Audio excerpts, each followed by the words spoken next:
Esta es una de esas historias que parecen sacadas de una película de terror, pero es 100% real.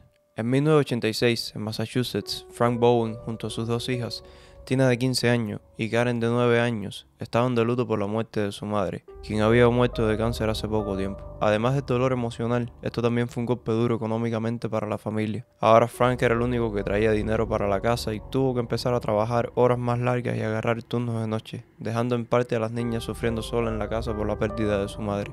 Una noche en la que las niñas estaban solas en casa, hablando de lo mucho que extrañaban a su mamá, a una de ellas se les ocurrió la idea de que por qué no usaban su tablero de Ouija para intentar comunicarse con ella. Y la otra dijo, buena idea, vamos a hacerlo. Fueron para el sótano de la casa, donde guardaban el tablero y lo armaron y empezaron a hacerle preguntas. Mamá, ¿estás aquí con nosotros? Danos alguna señal y todo este tipo de cosas. Pero no tuvieron ningún tipo de respuesta. Así que volvieron a sus camas un poco decepcionadas, porque esto era como una muestra de realidad de que su mamá de verdad se había ido para no volver. Y justo cuando estaban acostadas en sus camas, sienten unos golpecitos que vienen de algún lado de la casa. Al principio lo ignoraron, pensaron que eran sonidos naturales de la casa, la secadora, un árbol o algo así, pero el sonido continuó y las niñas se empezaron a asustar. Decidieron levantarse de sus camas y salir al pasillo para ver de dónde venía el sonido. Y después de seguir el paso se dieron cuenta de que se hacían más intensos cuando se acercaban a la escalera del sótano. Una de ellas dijo, oye, ¿qué tal si esa es mamá? Quizás si nos escuchó cuando usamos la ouija y nos está respondiendo. Así que una de ellas dijo, ¿mamá, eres tú? Y el sonido le respondió. Siguieron haciendo preguntas y en cada una de ellas el sonido le respondía. Y así estuvieron haciéndole preguntas durante 30 o 40 minutos, pero tampoco se atrevieron a bajar al sótano. Después de todo, el escenario le seguía dando un poco de miedo, hasta que el sonido dejó de responderle todas sus preguntas. Esa noche esperaron a que Frank, su papá, llegara del trabajo para contarles de su experiencia. Las niñas estaban eufóricas. No te lo vas a creer, papá, logramos hablar con mamá, le hicimos muchas preguntas y ella nos contestaba con golpecitos. Ella sigue acá con nosotros. Su papá, al ver a las niñas tan entusiasmadas, le dijo, sí, hijas, claro que sí, y les dio la razón. Él pensó que esto era como un mecanismo de defensa de las niñas y que mientras les ayudara a ellas a acoplar su dolor, pues todo bien, no pasa nada. Y después todos fueron para sus camas a dormir. En los días siguientes, los sonidos continuaron, y ya no solo venían desde el sótano, a veces venían de la cocina, incluso desde el mismo cuarto de las niñas, y en general venían desde cualquier parte de la casa. Pero las niñas eran las únicas que lo lograban escuchar, solo ocurrían cuando el papá estaba fuera de casa, y si el papá estaba en casa, ocurrían pero lejos de donde él estaba. Las niñas lo llamaban, corre papá, corre, ven para que los escuches, pero cuando él llegaba, el sonido se detenía. El papá seguía pensando que esto era imaginación de las niñas y no le dio demasiada importancia, simplemente le seguía el juego, y las niñas se frustraban un poco porque, coño, nunca lo podían mostrar al papá, pero igual tampoco le daban mucha importancia. Mamá se estaba comunicando con ellas y eso era lo importante. Después de varios días escuchando estos sonidos, ya a las niñas no le hacía ninguna gracia, de hecho las empezó a asustar, porque muchas veces venía desde su mismo cuarto en las noches y las despertaba. Además, no solo era eso, también las niñas notaban que muchos de sus objetos personales, juguetes y cosas así, se desaparecían por unos días y después volvían a aparecer. Todo esto les estaba impidiendo llevar una vida normal y ellas mismas dejaron de creer que era su mamá.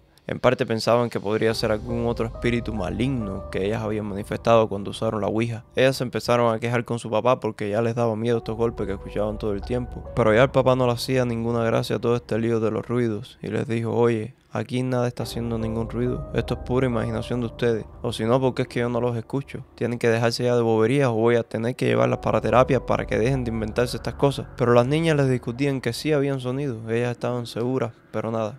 Él no les creía. Una noche en la que Frank estaba trabajando y las niñas estaban solas en casa, comenzaron a escuchar los sonidos que venían del sótano otra vez. Esta vez decidieron ir a investigar en serio por primera vez. Ya había pasado una semana desde la primera vez que empezaron los sonidos y nunca se habían atrevido a bajar al sótano en la noche para investigar con sus propios ojos. Tina, la mayor, agarró un cuchillo y una linterna y las dos bajaron las escaleras. Al llegar al sótano no había nada extraño, pero al alumbrar una de las paredes había un mensaje escrito en rojo y con letras grandes que decía: estoy en tu closet, ven y encuéntrame. Las niñas salieron disparadas corriendo del sótano y de la casa. Fueron para casa de un vecino. Este las abrió y las niñas ahí bien asustadas le contaron lo de los ruidos y ahora lo del letrero en la pared. El vecino les dijo, oye, tranquila, quédense acá hasta que Fran vuelva y ya él sabrá qué hacer. Cuando Fran volvió, el vecino va y habla con él, le dice lo del letrero y que las niñas están en su casa muy asustadas. Así que Fran decide entrar solo a casa y ver si todo estaba bien. Frank revisó toda la casa y todo parecía normal. Incluso bajó al sótano y vio el letrero en la pared, pero también notó que el letrero había sido escrito con ketchup y pues culpó a las niñas. Les dijo: miren, aquí en la casa no hay nadie. Claramente esto es una broma pesada de ustedes. O quizás el sufrimiento les está haciendo hacer estas cosas y se están engañando ustedes mismas. Pero esto tiene que terminar. Así que a partir de ahora van a empezar a ir a terapia de duelo. Las niñas empezaron a darle una perreta al papá, que si por qué no crees en los sonidos, que sí son reales, y que el letrero no lo escribieron ellas, y que no fuimos nosotras, y todo esto, pero el papá estaba cerrado. No creía en nada. Las niñas estaban frustradas porque ellas sabían que todo lo que estaban experimentando era real, pero también sabían que no iban a lograr convencer a sus padres. Así que dijeron: bueno, está bien, iremos a terapia de duelo. Durante un par de semanas después de este incidente, todo parecía haber vuelto a la normalidad. No se habían escuchado más ruidos y ningún objeto había aparecido fuera del lugar. Hasta que un día Frank salió con sus dos hijas a comer afuera, y al regresar, enseguida notó algo bastante raro. Desde fuera se podía ver que las luces de la casa estaban encendidas, y Frank recordaba perfectamente haberlas apagado antes de salir. Pero lo más extraño fue lo que encontró cuando entraron a casa. El televisor estaba encendido, la radio también estaba encendida y casi todos los muebles habían sido movidos del lugar. Inmediatamente la mente de Frank fue a pensar: las jodidas niñas están de nuevo con su travesura, pero de inmediato se interrumpió y dijo: espérate, las niñas están aquí conmigo. No hay manera de que ellas hayan hecho esto. Claramente alguien se metió en casa y viró todo esto al revés. Las niñas estaban detrás de él muy asustadas. Ellas sabían que no estaban locas, que lo que sea que estaba haciendo aquellos ruidos no era producto de su imaginación, y ahora su papá podía verlo. Frank caminó toda la casa de arriba abajo sin alejarse de las niñas, pero no encontró nada. ¿Cómo era posible? ¿Quién había hecho todo esto? Hasta que al pasar por su propio cuarto vio algo que no había logrado ver la primera vez. En la pared había un letrero escrito con crema de afeitar que decía: cásate conmigo. Los tres se quedaron por unos segundos viendo este letrero y justo después sintieron un sonido que venía del closet de Frank. La puerta del closet se abrió lentamente y ahí estaba un tipo con la cara completamente maquillada como un payaso, vistiendo con las ropas de la mujer de Frank y con una peluca rubia y aguantando un hacha con la mano. Mirando a Frank y a sus hijas, el maniático empezó a caminar lentamente y de manera amenazante hacia ellos, diciéndole: bajen para el sótano. Frank se mantuvo de frente al loco, caminando de espaldas lentamente sin decir nada, y las niñas justo detrás de él. Cuando Frank cruzó el umbral de la puerta, le cerró la puerta en la cara y el loco la aguantó antes de que cerrara, y estuvieron ahí empujando el uno al otro por un rato. Las niñas salieron desprendidas para casa del vecino gritando: ¿hay alguien en nuestra casa? Y de inmediato el vecino, que supo que algo malo estaba pasando, dejó entrar a las niñas y llamó a la policía. En casa de Frank, el maniático logró abrir la puerta y estuvo forcejeando con Frank en el pasillo por unos segundos, hasta que el loco se logró soltar y salió corriendo. Frank tenía la adrenalina a mil y saltó por una ventana. Por suerte el loco no le hizo daño durante el forcejeo, y desde la casa del vecino esperaron a que llegara la policía.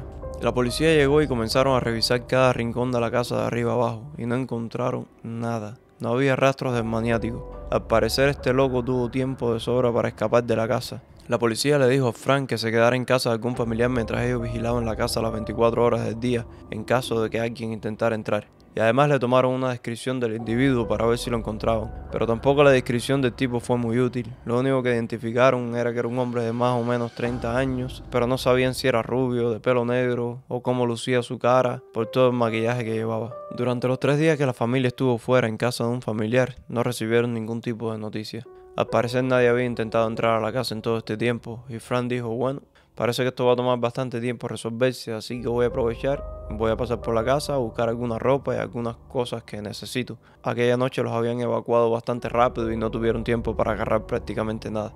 Al llegar a la casa, habían 2 oficiales vigilando desde fuera, y Frank les contó que quería entrar y agarrar algunas cosas. Uno de los oficiales le dijo que sí, y que él lo iba a acompañar a entrar a la casa para asegurarse de que nada pasara. Cuando entraron por la puerta, lo que se encontraron fue una maldita locura. Todos los muebles de la casa habían sido movidos. Había un montón de monedas de 1 centavo pegadas en el techo. Habían letreros en las paredes escritos que decían: los voy a matar a todos.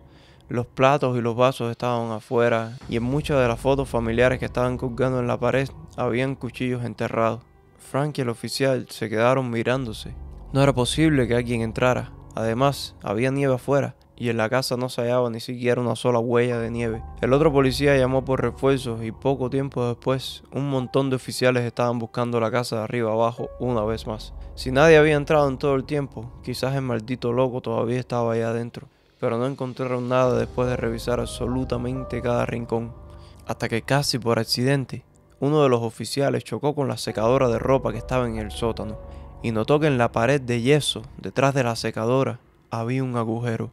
El policía se asomó por el agujero y al alumbrar con su linterna, vio que ahí se encontraba el maniático, agachado, llevando un vestido de mujer, con el hacha en la mano y mirándolo fijamente. Esta vez el loco no tuvo escapatoria y lo arrestaron sin problema. Se trataba de Danny LaPlante. Vamos a hablar de este individuo. Danny LaPlante tenía 16 años en el momento en que fue arrestado. Durante 6 meses estuvo viviendo dentro de la casa de los Bowens, escondiéndose entre un espacio que había entre una pared de yeso y la pared real del sótano, donde habían algunas tuberías y cosas así.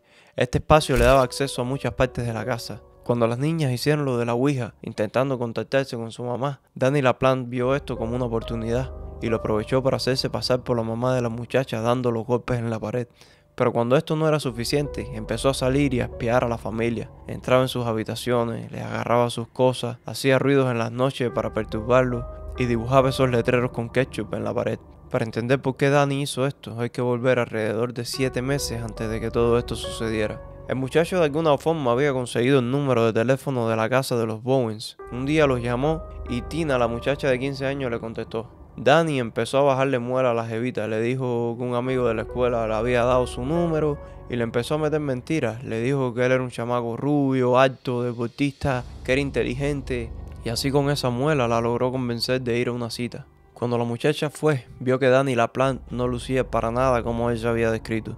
Ni siquiera era rubio, se veía poco higiénico, desarreglado y en general era un tipo muy raro. En algún momento Tina le habló sobre lo que había pasado con su madre y Danny le empezó a hacer como que muchas preguntas relacionadas con esto. Y esto a Tina la incomodó mucho. Tina intentó darle de largo lo más pronto que pudo y nunca más habló con él. Pero esta cita que tuvieron los dos, al parecer fue la razón por la que Danny escogió a esta familia para hacer sus locuras.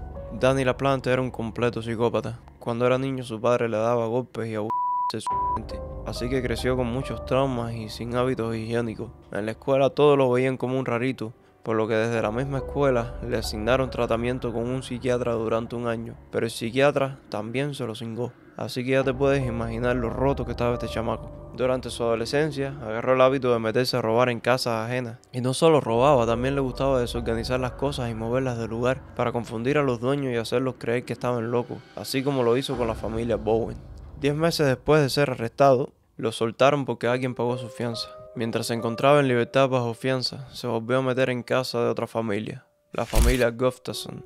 Esta es una foto real de ellos. Danny estaba robando en la casa vacía cuando sintió que la mujer y su hijo pequeño llegaron a casa. Esta vez, en vez de huir, agarró a su hijo y lo encerró en el closet. Después agarró a la mujer, abusó de ella y acabó con su vida usando un arma que se había robado en otra casa. Después sacó al niño del closet y lo ahogó en la bañera. Danny ya se iba a ir de la casa como si nada hubiera pasado, pero en eso la niña llegó a casa y le hizo lo mismo que al otro niño. Cuando el hombre de la casa llegó y vio todo esto, llamó a la policía inmediatamente. El primer sospechoso fue Danny LaPlante. 48 horas después, el tipo se había metido como en 2 casas más y se había hasta robado un auto. Y poco después lo encontraron escondido en un basurero. Fue arrestado de nuevo y sentenciado a 3 cadenas perpetuas. Y así luce hoy en día. Tremenda cara de cingao.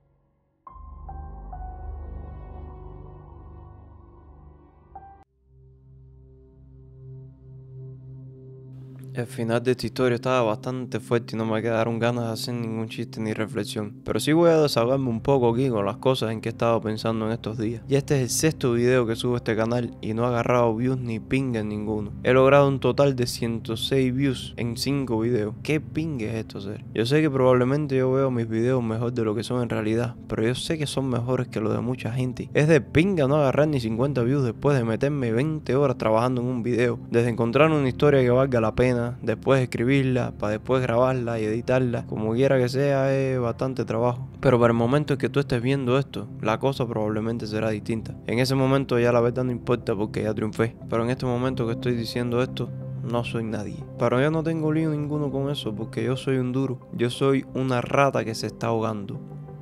En los años 50 se hizo un experimento en el que se agarraron un grupo de ratas y las tiraban en una tanqueta para ver cuánto aguantaban antes de ahogarse. El primer grupo de ratas se rindió después de 10 o 15 minutos y después el segundo grupo de ratas las sacaron justo antes de que se rindieran. Las dejaban descansar un rato y después las volvían a tirar al agua. Poco a poco el tiempo que lograban aguantar las ratas era cada vez más y más largo, hasta que algunas de ellas sobrepasaron las 60 horas nadando, todo porque tenían esperanza. Sabían que si aguantaban solo un poco más, iban a lograr salir a flote. Por eso yo digo que soy una rata ahogándome. Me da igual que nadie vea mis videos. Cada vez que saque uno voy a darlo todo para que el próximo sea mejor todavía. Y quizás no sea el mejor del planeta, porque yo sé que hay mucha gente brillante allá afuera, pero yo voy a seguir dándole duro, dándole lo mejor de mí, y si me ahogo no será por falta de esfuerzo. Todo el tiempo estamos escuchando el consejo de que ya logró el éxito, pero hoy estás escuchando el consejo de alguien que está en tu misma situación. Hoy yo estoy aquí contigo nadando en la tanqueta. Somos dos ratas aquí metidos, así que aguanta duro y sigue nadando, brother, que de esta vamos a salir. Aunque nos metamos 10 horas o 10 años aquí en la tanqueta, no hay otro remedio que seguir dándole duro. Y nos van a pasar cosas malas porque a todo el mundo les pasa, pero tú simplemente súfrelas y después sigue nadando. Y si para el momento en que ves esto ya yo salí de la tanqueta, no te preocupes y sigue batallando para que tú seas el próximo. A melody as light as stardust is the Rocky Mountain lullaby.